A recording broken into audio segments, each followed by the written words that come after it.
Today on Blog Success Journal, 6 ways to use Facebook to boost sales and traffic.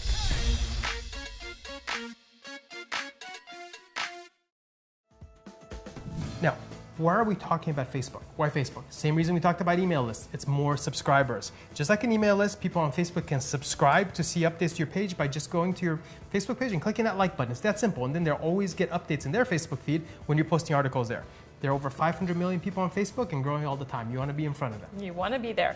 Okay, now here's the thing. If you haven't done so already, before you create your Facebook account, you need to decide if you're going to create a personal account or a page, which is for brands and companies. So here's the thing.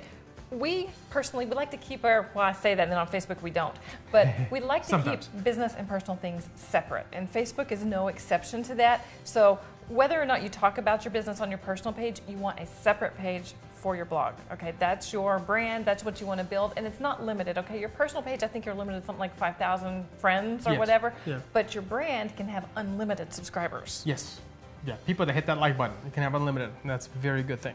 Now, on to the 6 ways to use Facebook to boost traffic and sales. Number 1, build a list of followers, subscribers. This is what we're talking about.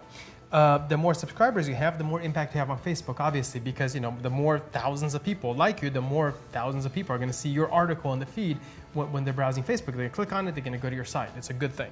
Make it simple make it simple for them, for your regular readers, anybody that gets on your site, to add you on Facebook. Put a Add Me on Facebook button on your site. They have those now. Make it really simple. Encourage your readers to like you on Facebook. Offer them a bribe, a special thing, whatever. Yeah. Okay, number 2, provide relevant content regularly.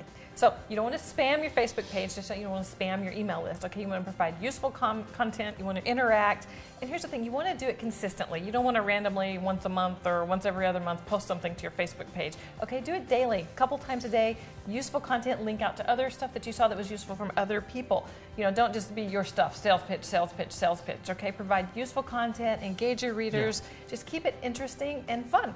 Really, have fun with Facebook. Absolutely, and this is again the same stuff we're talking about as far as posting. You want to post to your site regularly. You want to email your subscribers regularly. Oh, and one more thing. I got to say one more thing. I forgot. Okay, don't put your personal baggage on your Facebook page. Nobody cares that you got sick 2 days ago, or you had to take your dog to the vet. Save that stuff for your personal page. Yeah. Okay. Definitely keep your business page useful. Exactly. You can have a personal touch, but don't whine on there. No whiners. No whiners. And what we're talking about, what Jennifer was saying about posting regularly, one way you can do that, even if you're out of town, whatever, there are tools. We've done a separate video on this, on using a tool called Sendable, for example, to schedule these posts to Facebook and Twitter, so that they can go at regular intervals. That's very important. Number 3, interact with your subscribers. That's very important. Being one-sided doesn't build relationships. It doesn't build the goodwill that you want. When you make posts to a Facebook page, people are going to comment back to them, respond to them, acknowledge them. Don't just shout out at them all the time. Exactly. When other people make posts on your Facebook page, respond to them, acknowledge them. Again, you're getting the point here. You want to contribute. You want to be part of the community, right? Sorry, we have puppy on set. They're just being disruptive. It's a good thing to have puppies on set, but my 3rd take is enough. I'm sorry. 3 takes as much as I'm doing on this one. Anyway, but you want to create a more personal appeal. You want to interact with these people. You want to make them feel like they matter. That's going to take your page a lot farther, make it grow on Facebook. You're occasionally going to get negative comments, and deal with them in a positive way whenever possible. You can don't just delete them or whatever. Not usually.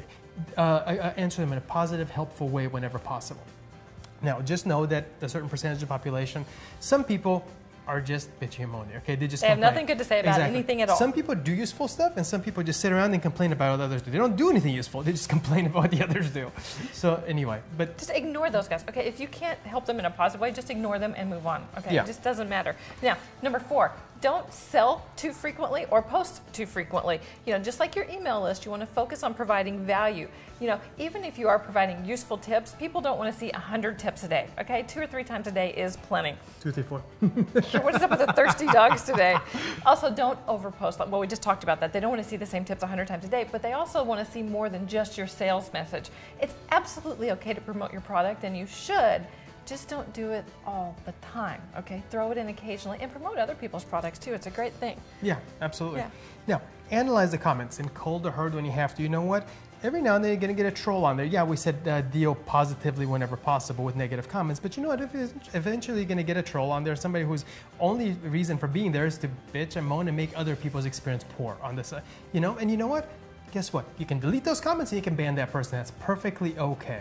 Perfectly okay. Now, number 6, share links from other people in your niche. Just like I was talking about earlier, you can promote other people's products, but don't be selfish. If someone else in your niche posts something really awesome, share that on your Facebook page too, or Twitter, or wherever you are. You know, just make sure that this goodwill and sharing the link love goes a long way, because what you're going to find is those people are going to start sharing your links and your content as well. Yeah.